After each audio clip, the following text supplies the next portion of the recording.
First grade की भर्ती आ चुकी है, रिक्रूटमेंट अनाउंस हो चुका है, सारी चीजें तैयार हैं और अब आपको भी तैयारी कर ही लेनी चाहिए। अपनी तैयारियों को आप एक सही अंजाम तक पहुंचा पाएंगे यदि आप पहले कुछ बातों को जान लें। वो बातें कौन कौन सी हैं उन पे थोड़ा सा गौर यहीं से शुरू कर लेते हैं। पहला बिंदु देखिएगा कि आवेदन से पहले आपको क्या क्या जानकारी होनी चाहिए। पाठ्यक्रम में बहुत बड़े बदलाव जो है किए गए हैं, क्या किए गए हैं उनकी चर्चा करेंगे। और जो दूसरे स्टेट के जो अभ्यर्थी हैं वो फॉर्म भर सकते हैं या नहीं, शर्त क्या रहेगी, इसके बारे में बात होगी। बीएड और पीजी में जो अभी विद्यार्थी अपीयर्ड हैं उनका क्या रहने वाला है, परीक्षा कब होगी, सैलरी कितनी होगी, ये सारी बातें एक ही वीडियो में अभी हम जानते हैं। तो चलिए शुरू कर लेते हैं। सबसे पहले हम बात कर रहे हैं पाठ्यक्रम में बड़े बदलाव की। जी हां, पाठ्यक्रम में एक बहुत बड़ा बदलाव किया गया है। एजुकेशनल साइकोलॉजी जो कि आपके सब्जेक्ट में आती थी, यहां पर सब्जेक्ट में यहां पेडागोजी और आईसीटी के साथ में आती थी, उसको इन्होंने अब बदल दिया है और आपका जो फर्स्ट पेपर है उसमें इसको ऐड कर दिया गया है। यह सबसे बड़ा बदलाव किया गया है। तो एजुकेशन साइकोलॉजी के जितने भी बिंदु, जितने भी टॉपिक्स थे वो सारे के सारे अब आपको फर्स्ट पेपर में तैयार करने हैं। यह सबसे बड़ा अहम बदलाव जो पहली बार किया गया है। हालांकि कार्मिक विभाग ने लगभग 6 महीने पहले इस बात की सूचना दे दी थी, लेकिन फिर भी एक गफलत का माहौल था जिसको आरपीएससी ने दूर करते हुए अब ये स्पष्ट कर दिया है कि एजुकेशनल साइकोलॉजी जो है वो आपके फर्स्ट पेपर का पार्ट होगा, न कि सब्जेक्ट वाले पेपर का। पहला बदलाव ये हुआ। फिर एक संशय जो है विद्यार्थियों में ये रहता है कि सर हमें 40% मार्क्स मिनिमम लाने होते हैं। बिल्कुल लाने होते हैं, सही बात है। तो ये दोनों सब्जेक्ट को मिलाकर के लाने होते हैं क्या, फर्स्ट पेपर और सेकंड पेपर दोनों को मिलाकर के लाने होते हैं या प्रत्येक पेपर में मिलाकर, प्रत्येक पेपर में अलग अलग लाने होते हैं? तो यहां पर आप जान लीजिए कि ईच पेपर शैल बी 40%, कि प्रत्येक पेपर में आपको अलग अलग 40% लेकर के आने हैं। फर्स्ट पेपर में 40 और सेकंड में भी 40। हां, इसमें 5% की छूट जो है एससी और एसटी वाले कैंडिडेट्स को छूट दी गई है। उनको केवल 35% ही लेकर के आने हैं, ये याद रखिएगा। ठीक है, ओबीसी है, जनरल है, एसबीसी है, ठीक है, बाकी के सबको 40% लेकर के आने हैं। ये सबसे बड़ा बदलाव यहां इसमें किया गया है। ठीक है, इसके अलावा पेपर पैटर्न जो है उसकी भी चर्चा कर लेंगे। पहले बात कर लेते हैं यहां पे बीएड अपीयरिंग जो स्टूडेंट्स हैं या जो पीजी अपीयरिंग स्टूडेंट्स हैं उनके बारे में। जो विद्यार्थी बीएड कर रहे हैं, जो विद्यार्थी पीजी कर रहे हैं, ठीक है, अभी इनका कंप्लीट हुआ नहीं है, क्या वो भी इस एग्जाम में अपीयर हो सकते हैं? तो आपका जवाब है ए बिग यस, एक बड़ा हां आपके लिए है, यानी आप एग्जाम में अपीयर हो सकते हैं। आप फॉर्म जो है फिल कर सकते हैं, आराम से कीजिए। ठीक है, ये बात मैं क्यों बता रहा हूं, क्योंकि बहुत से विद्यार्थियों के मन में यह संशय है कि आरपीएससी ने एक स्पष्ट गाइडलाइन भी साथ में जारी करी है कि यदि आप क्वालिफिकेशन नहीं रखते हैं तो आप फॉर्म मत लगाइए। यदि आप लगाते हैं तो फिर ये इलीगल समझा जाएगा। इसके लिए दंडनीय कार्रवाई, अनुशासन कार्रवाई जो है करी जाएगी। 1 साल के लिए डिबार किया जा सकता है। लेकिन ये चीज जो है बीएड और पीजी अपीयरिंग स्टूडेंट्स पर लागू नहीं है, आप फॉर्म लगा सकते हैं। ठीक है, फिर अगला बिंदु देखिएगा कि एज लिमिट जो है वो क्या रहने वाली है। तो जिनकी आयु 21 वर्ष है, न्यूनतम 21 वर्ष है और अधिकतम 40 वर्ष है, और इसके आयु का गणना जो है आपको 1 जनवरी 2025 को आधार मान करके आयु की गणना करनी है। न्यूनतम 21 वर्ष रखना है और मैक्सिमम 40। हां, इसमें छूट जो है वो दी गई है। छूट कैसे क्या दी गई है वो अभी मैं आपको बता ही देता हूं, यही बता देता हूं। ठीक है, जो जनरल के हैं, जनरल में जो पुरुष हैं उनके लिए भैया छूट नहीं है, लेकिन जनरल में जो महिला है उनके लिए छूट जो है 5 साल की रहेगी। क्लियर? इसी तरह से ओबीसी, ठीक है, एससी, एसटी, ईडब्ल्यूएस, इनको पुरुषों को 5 वर्ष की और महिलाओं को 10 वर्ष की छूट रहेगी। ठीक है जी। इसके अलावा यदि कोई डिवोर्सी है या विडो है तो उसके लिए वो कभी भी एग्जाम में फॉर्म अपीयर हो सकते हैं, उनके लिए एज का कोई बंधन नहीं है, एज क्राइटेरिया इन पर लागू नहीं होगा। ये चाहे 59 साल की हो और चाहे 58 की हो, ठीक है, एज लिमिट नहीं रहेगी इनके लिए। तो इनके लिए लिख देते हैं नो एज लिमिट, इनके लिए कोई एज लिमिट नहीं है, याद रखिएगा इस चीज को। फिर चलिए आगे, जो दूसरे स्टेट से जो अभ्यर्थी आ रहे हैं उनका क्या वो फॉर्म लगा सकते हैं? और यदि लगा सकते हैं तो कैटेगरी कौन सी रहेगी? मान लीजिए कोई यूपी से कोई बंदा आ रहा है और वहां वो ओबीसी में आता है, क्या यहां राजस्थान में आकर के वो ओबीसी का फॉर्म भर सकता है? नहीं, वो उसको फॉर्म लगाना पड़ेगा जनरल का, चाहे कोई सी कैटेगरी का हो, एससी हो, एसटी हो, ओबीसी हो, कोई सी भी कैटेगरी का हो, उसको जनरल में ही काउंट किया जाएगा। क्लियर? तो अन्य राज्य के आवेदकों को ये लाभ दे नहीं होंगे और उन्हें सामान्य वर्ग के अंतर्गत ही आवेदन करना होगा, इस चीज को याद रखेंगे। इसके अलावा एक सिचुएशन और बनती है, अदर स्टेट की कोई लड़की है, राजस्थान में शादी करके आती है, ठीक है, और मूल निवास में अब राजस्थान उसका लिखा जाता है, तब भी, ठीक है, भले ही वो एससी, एसटी, ओबीसी कोई सी हो, तब भी उसे जनरल कैटेगरी में ही फॉर्म जो है भरना पड़ेगा। यानी अन्य राज्य की महिला जो विवाहोपरांत राजस्थान राज्य की मूल निवासी बन जाती है, ठीक है, तो उसे आरक्षण का लाभ नहीं दिया जाएगा, उसे भी सामान्य वर्ग के अंतर्गत ही आवेदन करना होगा। क्लियर? उसके बाद बैकलॉग पदों का क्या होगा? बैकलॉग पद हालांकि आजकल देखने को कम मिलते थे, लेकिन जब से 40% का क्राइटेरिया किया है कि आपको मिनिमम 40% जो है क्वालिफाइंग मार्क्स लेकर के आने पड़ेंगे, तब से वो विद्यार्थी जिनके 40% नहीं आते हैं तो योग्य कैंडिडेट्स जो हैं अवेलेबल नहीं हो पाते हैं, इसलिए बैकलॉग के पद रह जाते हैं। तो अब की बार रहे हैं पंजाबी में, राजनीति विज्ञान में, गृह विज्ञान में, भौतिक विज्ञान में, गणित में, चित्रकला में, संगीत में, इन सब में रहे हैं। और ये जो बैकलॉग के जो पद रहे हैं इनको इस भर्ती में शामिल किया गया है। यहां पर मैंने किस विषय में कितने पद रहे हैं वो मैंने आपको बता दिया है। ठीक है, एससी और एसटी इनके ये बैकलॉग के पद हैं। केवल पंजाबी एक ऐसा विषय है जहां पर एससी एसटी के अलावा ओबीसी के भी एक आध पद जो हैं इंक्लूड किए गए हैं। ठीक है, अदरवाइज सारे के सारे बैकलॉग जो है एससी और एसटी का इसमें रहा है। फॉर्म भरने की तिथि क्या होगी, परीक्षा कब होगी, इस बारे में जरूर आपको एक लालसा मन में होगी, इच्छा मन में होगी जानने की, तो उसकी बात कर लेते हैं।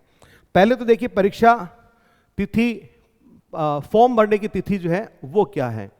तो आप 5 नवंबर से लेकर के 4 दिसंबर, ठीक है, मध्य रात्रि यानी 12 बजे तक आप फॉर्म भर सकते हैं। आपको 1 महीने का समय जो है फॉर्म भरने के लिए दिया गया है। 1 महीने का पूरा पूरा समय आपको दे दिया गया है। इसके अलावा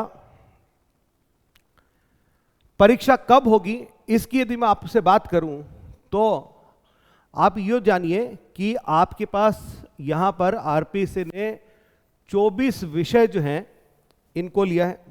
एक बार मैं कलर इसका चेंज कर देता हूं, ये लीजिए, 24 सब्जेक्ट्स हैं। ठीक है, 2200 कुल 2202 पद हैं, यानी भर्ती बहुत ही बड़ी है। ठीक है, एक दिन के अंदर ये सारे सब्जेक्ट के एग्जाम करवा पाना बहुत ही मुश्किल होता है।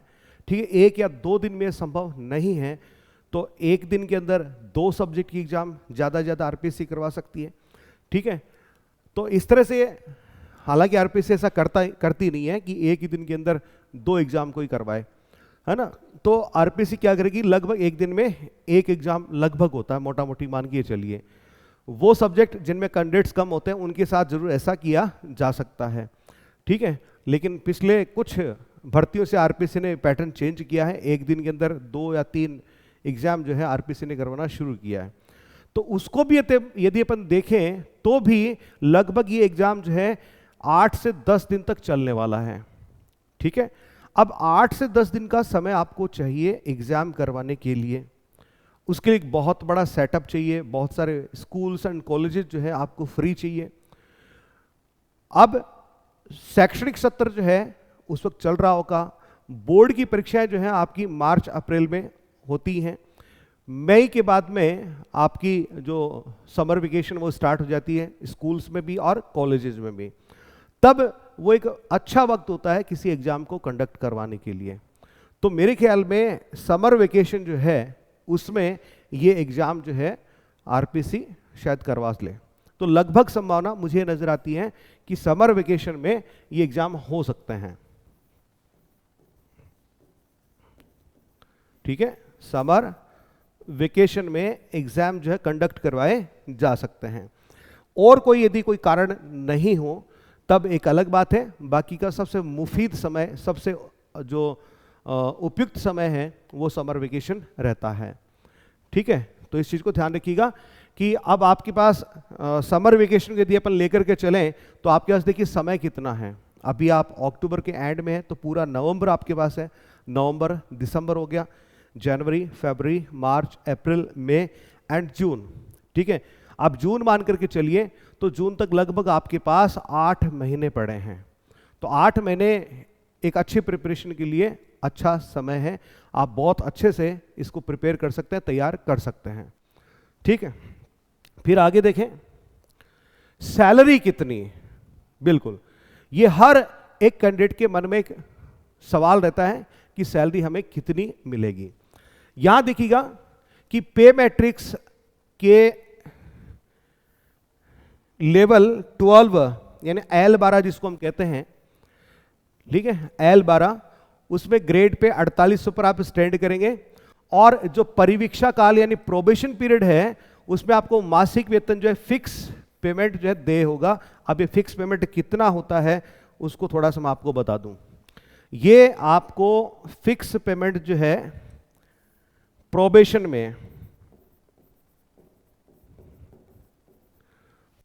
में फिक्स पे जो है आपको मिलेगा कट कटा करके 31,100 रुपया। कितना मिलेगा? 31,100 रुपये आपको मिलेंगे। ठीक है, फिर जब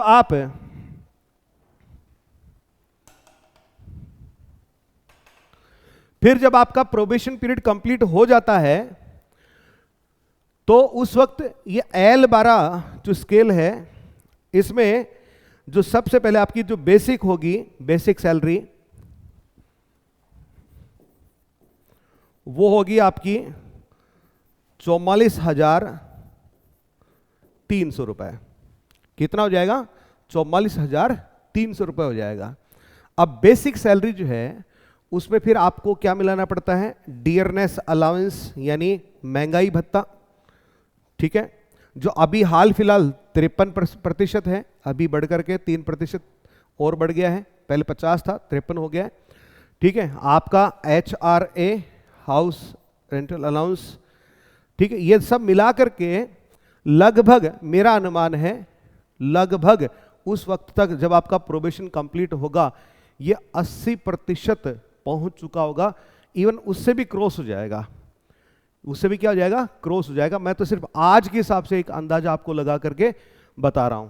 तो उस वक्त जब आप देखेंगे तो आपका DA HRA ये सब मिला करके, ठीक है, ये एक संभावित अपन बात कर रहे हैं, संभावित बात कर रहे हैं, ये आपका मोर देन 80,000 पर मंथ जो है सैलरी तैयार हो जाएगी। ठीक है, आज ही से यदि मैं 2 साल मानूं और ये मान के चलूं कि डीए साल में 2 बार बढ़ता है, मिनिमम 3% बढ़ता है। ठीक है, तो 1 साल में डीए की वृद्धि कितनी होगी? 6%। 2 साल में, प्रोबेशन के 2 साल होते हैं, तो 2 साल में प्रोबेशन में कितनी बार बढ़ेगा? ठीक है, 12% बढ़ चुका होगा। फिर आपको जब आपका प्रोबेशन कंप्लीट होगा, अभी 53 चल रहा है, उसमें आप 12 और जोड़ दीजिए। ठीक है, फिर एचआरए जोड़ दीजिए, तो एक कुल मिलाकर के 80% जो है बन जाएगा। ठीक है, कुल मिलाकर के 80 बन जाएगा आपका। तो सोचिए 44,300 आपकी बेसिक होगी, प्लस आपको इसका 80% जो है और आप मिलाते हैं, तो अभी इसके हिसाब से ये 79,700 ऐसा कुछ करके होता है, यानी ऑलमोस्ट 80,000 होता है।